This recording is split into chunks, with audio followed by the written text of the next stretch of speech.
What's going on, guys? Happy holidays. How are you? I hope you guys all enjoyed your Christmas. Hope you guys all had a happy holiday. Hope you guys maybe had some quality family time, or maybe you spent it, however you guys did it. I hope you guys enjoyed it.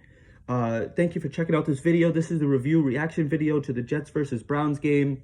Week 16 in the books for the Jets. The Jets improved to 2-13.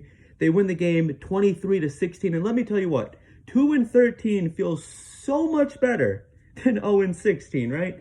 Give me a break. It's ridiculous. It really is. All right, so getting into the game a little bit.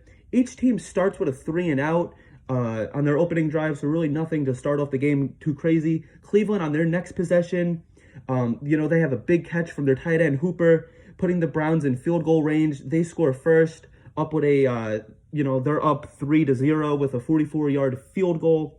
On the Jets' next drive, they get stopped with a huge sack by Myles Garrett. Jets walk away with nothing there.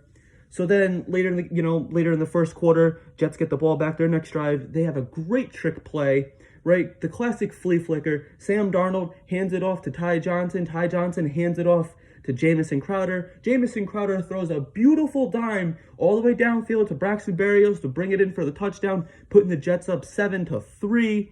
And it was a great play, right? All right, to start off the second quarter, because that really kind of wraps up the first quarter. Start off the second quarter, the Jets defense gets a big fumble recovery by Fadakasu. The Jets capitalized with a touchdown pass to Herndon. Chris Herndon came alive today. Where has he been all season, right? But then Sam Ficken, in typical Jets fashion, misses the extra point, putting the Jets up 13 instead of 14-3. Can never have nice things with these Jets, right?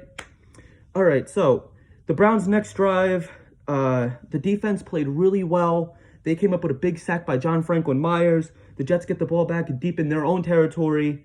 Sam Darnold rushes for a first down. He trucks a linebacker. He looked like a stud running back out there. And let me tell you what, Sam Darnold runs with a lot of passion. I tip my hat to Sam Darnold.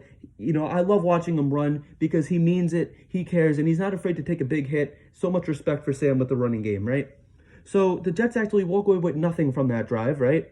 The Browns get the ball back. Nathan Shepard ends their drive with a nice low sack. Beautiful. Defense is playing really well during this game. So to end the first half, Cleveland attempts a 61-yard field goal.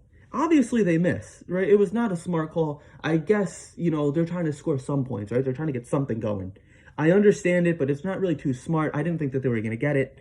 So to start off the third quarter, going into the second half now, the Jets get the ball back. Sam Darnold throws a beautiful touchdown pass to Jamison Crowder. Looks great. Jamison Crowder just puts the ball down and walks away. No celebration, nothing. The Jets mean business this game, right? Jamison Crowder means business. He's having a huge game as it is.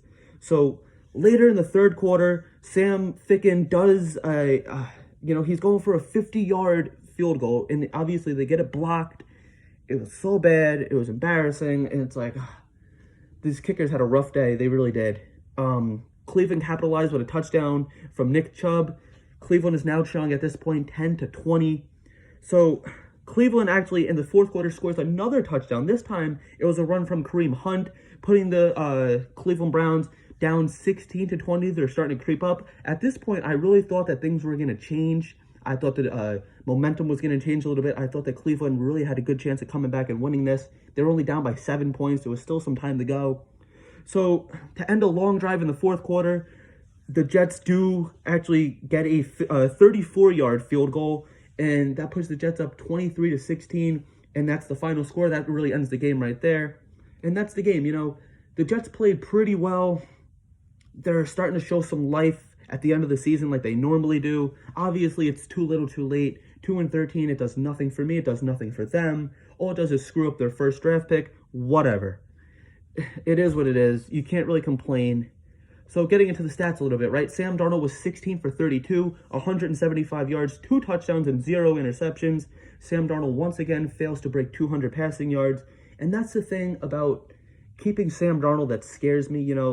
These are the same numbers that we've really been seeing all season, except the interceptions have been down in recent weeks, which you can't complain about. That's a plus. That's a step in the right direction if we are indeed keeping Sam Darnold. So Sam Darnold also ran for 20 yards. Jamison Crowder, 7 receptions, 92 yards and 1 touchdown. Braxton Berrios, 3 receptions, 60 yards, 1 touchdown. Chris Herndon, 4 receptions, 34 yards, 1 touchdown. Where has he been all season? It's not great, but this is the Chris Herndon that I've been wanting to see. Score some touchdowns, get some carries, just show some production. You can't just be useless out there. It's still not enough. I don't want to see him back next year. I know he still has another year on his rookie contract. I don't want to see him back next year, though. It's just too little too late for me. Lamicah Pirine, 1 reception for 14 yards, 9 carries for 30 yards. So there was a little bit of reception, a little bit of progress from our rookie running back. Frank Gore had 14 carries for 48 yards. And Denzel Mims and Brashad Perryman, they were invisible. No stats whatsoever for Denzel Mims. I think, Perryman might have had like 1 reception, nothing notable. And it's just really disappointing. I don't want to see Perryman back next year. I want to see Denzel Mims getting more involved.